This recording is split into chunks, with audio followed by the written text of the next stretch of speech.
Why is Britain ungovernable? Why have we had 7 prime ministers in 10 years?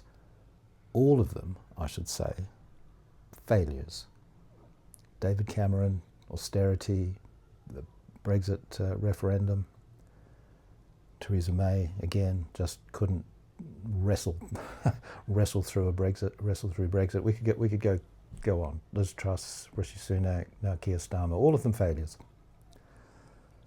Now, I've said in previous videos, and I'll just repeat it very briefly now, I think that the problem is that Britain's core problems are intractable under the current socio-economic settlement, so neoliberalism, as you might call it. And it's not going to matter whether you have Rupert Lowe from Restore or Jack Palahniuk from the Green Party or anybody in between, Kemi Badenoch, Andy Burnham, Ed Davey, Nigel Farage. None of them are going to make none of them have any plan that I can see to grapple with the key problems of the current moment. And those problems, the really deep, difficult underlying problems are: one, uncertainty of income, and as I've said, that's whether you're in your 20s dealing with the gig economy or in your 60s or 70s trying to live off a couple of £100 a week on a pension. The second one is education. The cost of education is just become exorbitant. And the third, of course, is housing. People of childbearing age simply cannot afford houses without making extraordinary sacrifices, or in most cases without significant help from their parents. And what those things have in common is that they are social assets. And by social assets, so they don't bring a return in a monetised economy. Because the neoliberal paradigm is all about privatisation, monetisation, it doesn't recognise the value of social assets. Or if it does recognise them, it fails to invest in them because there is an inadequate or insufficiently direct monetary return on those assets. And one of the reasons for that is not, you can say globalization, and that's kind of true to an extent, but it's more really de-localisation. Now I think about, I've often spoken and written about my grandparents. So my grandfather, there's one income, my grandfather's income. My grandmother, Violet, I think only very rarely and only very late in life ever actually worked for money. So they have a one income, working class income. My grandfather, bless his soul, worked in the most menial of tasks. He banged out pins for to hold rails, to hold the railway track to the sleeper. So at the lowest end of unskilled, at the low end of unskilled labour, and yet they had a home from their late 20s. I think when Violet was in her late 20s, and Arthur was in his early 30s, they had a council house, 3 bedrooms, an allotment that that they could grow flowers, vegetables, and a small orchard.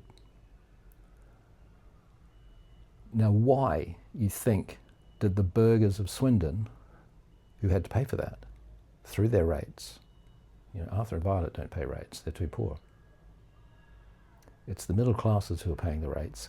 Why were they willing to pay those rates then, but they're not willing to pay those taxes now that would supply that social housing?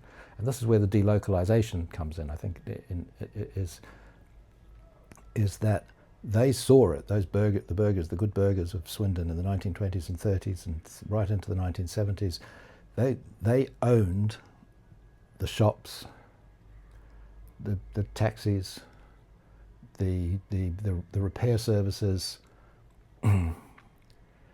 that Arthur and Violet would have used through their lives to buy their groceries and get their bikes repaired and so on and so forth. So there's a local return. Those burghers have an interest in making that investment in a social asset in the council house, because they will get a relatively direct return over time through Arthur and Violet being securely housed with a secure income. They will get a return on that through Arthur and Violet, as it were, spending their money, such as it was in the town. And that, of course, is gone. It's not necessarily internationalized or globalized, but it's nationalized. Marks and Spencer, couldn't really care less where you live. There's nothing to them as to whether they don't need you to be well housed. They don't need you to have a solid income. All they need is for you to have as much money as it takes to buy whatever it is that they want to sell you today or tomorrow. And that's true of all the supermarkets. So and you can extrapolate that same issue around, I think, into education. Where is the value of sending local people to? Where's the value for a taxpayer? When I pay my taxes, do I care that much whether whether spending it on university education for people I'm never going to know or come into any contact with, or particularly need to care about? To what extent am I, as a taxpayer, committed to the UK as a discrete nation, as a collective, as a community? I mean, I am, obviously, and many people are, but you understand what I mean. That there's a certain evisceration, there's a certain lack of complete of kind of commitment to the community once everything becomes centralized and nationalized, once everything becomes de-localized. So what we have then is a society which no longer has an interest in investing in social assets, no longer has an interest in investing in security of income, including pensions, adequate pensions, education, and housing. And those are things, and to some extent, and to some extent transport. And if you think about HS2, what a complete disaster that was. I mean, here we are supposedly thinking what a great successful economy we are, when in the 18th century, when Isambard Kingdom Brunel wanted to build a railway he wanted to build a transport system that went from London to New York. He just did it. There it is. My grandfather worked on it, and it happened within a few years. HS2, we can't build a railway from London to Leeds with all the technology and the materials and so on and so forth, so on and so forth. Now, I just want to think a little bit about why we're not. Now that's one. I think this delocalization is one reason why we don't invest in social assets, because it's just too, because the returns, as I say, are just too are insufficiently direct. But the way that we measure economic success doesn't take account of social assets. So GDP does not measure comfort or happiness or children at all. It just measures physical. It just measures the production of goods and services. So where you're looking for growth, you're talking about GDP growth, and that really is then in just as I say, in the production of goods and services, because there's no direct return, no direct monetary return on a social asset. Investment is in assets that do have a monetary return, and those and they will tend to be focused on consumption. And so we have become a society which is almost incapable of forming valuable social assets, and which is totally, and which is not totally, but significantly or predominantly focused towards consumption. And we overconsume. We hugely overconsume. We have fast fashion, obesity. You know, these are all problems or issues around overconsumption. And when politicians, and this goes for Andy Burnham, Keir Starmer, Rachel Reeves, it's all about growth. It's all about, and this is growth. This is just growth of consumption. You know, do we really need to consume more? Would consuming more make us richer, happier? I don't think so. But you know, who am I? Who am I to say? GDP doesn't take any value. That doesn't take account of social value, and neither does the consumer price index. And we measure money not by what it provides in terms of social value, but what it provides in terms of consumption. It is the consumer price index. Consumer price index. It's not the index of wealth and well-being, for example. And indeed, the consumer price index does not take account of the value of the value or the price of assets, for the reason which statisticians will explain to you. It's because it's a consumer price index. It's not an index and assets are not things you consume. Assets are things that an asset is something that produces things to consume. So that is one reason, and closely related to that is our inability to tax is our inability to harvest taxes in an equitable or meaningful way. The majority of our taxes come from VAT and income taxes, and a lot of the reason for that is because, of course, the revenue. They know where we are. They know who you are. They know where you work. They know what you earn. They take the tax off your salary or your wages before you even see it. And the same with VAT. They're pretty good at knowing where shops are and what they're selling and so on and so forth. So these are very transparent. These are transparent transactions that the revenue can really focus on, and they raise large. They raise large amounts of money. But the real money is in capital gains, is really in wealth. But we need to be careful there with the wealth tax, because wealth tax should not include residential property. Where wealth tax should hit is in very significant unearned incomes. It used to be, before Margaret Thatcher, that the super tax on unearned income was 99%, and she used that she turned that into saying it was a tax on saving, but of course it's not a tax on saving. It's a tax on being massively rich, and it was actually set not quite low. It was set at around £200,000, I think. Anything over £200,000 was taxed. Anything I think that's right, at 99%. So it wasn't. 200,000 sounds too low. I think it was less, even less than that.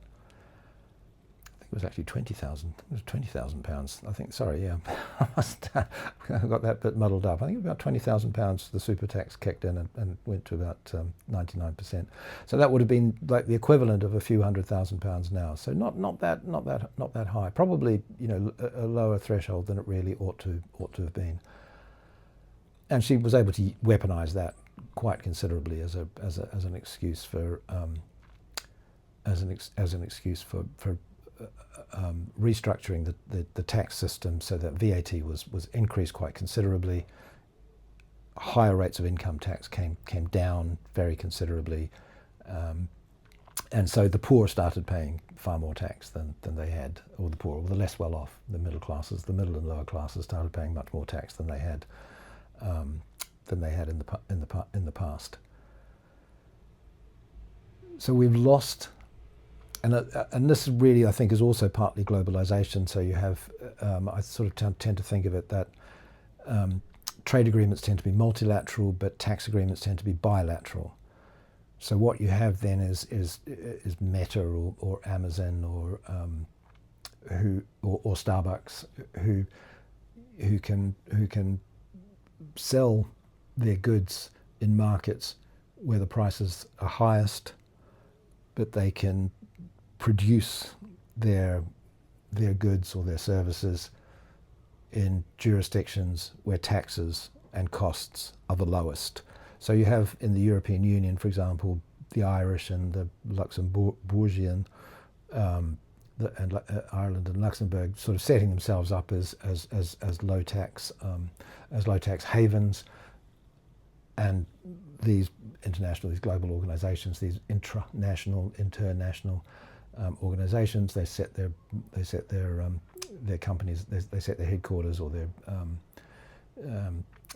main business operation there, but their main business operation might be practically nobody. It might be 3 or 4 people. It might be an accountant. You know, might just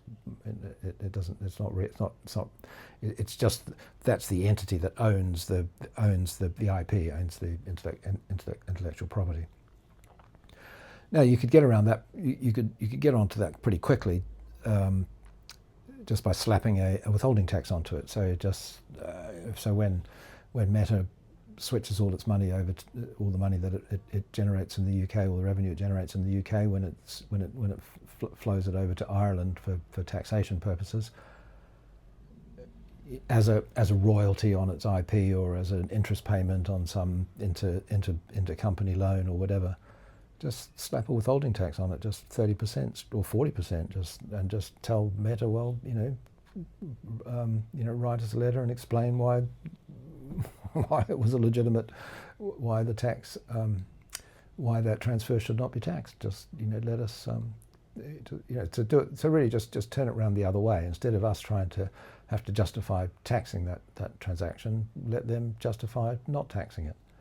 See how they like that, and let them say, well, we won't do business in the UK. We'll give that a go. Who knows what that might set off all kinds of interesting outcomes. I think so.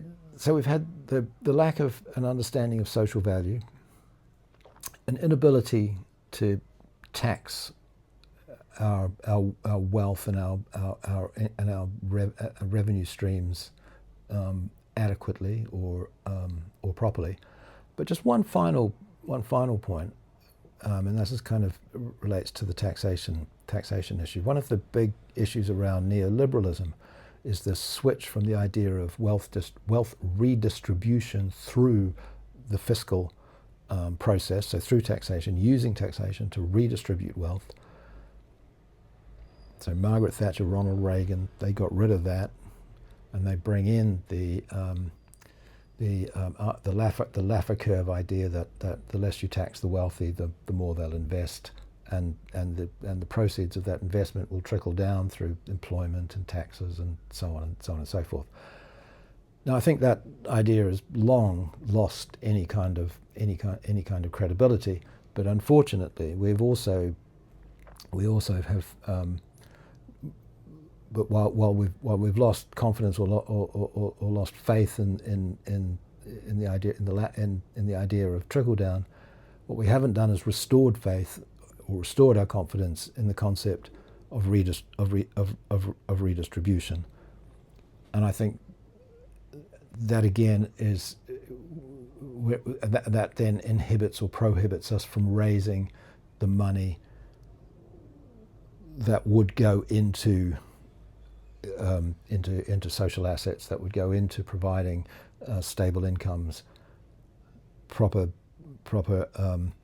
adequate education, and housing, especially good solid social housing for people of child rearing age. So there is what I think, for whatever that might be worth, on why we're just going to keep having successive prime ministers political parties, landslide, Boris Johnson gets a landslide, Labour gets a landslide, somebody else, Farage might get a landslide, Polanski might get a landslide. It doesn't really matter who gets in, whether they've got big majorities or small majorities, unless they actually really start to think about investment in social assets and how we can measure the value of those investments, then I just don't think we're going to get anywhere.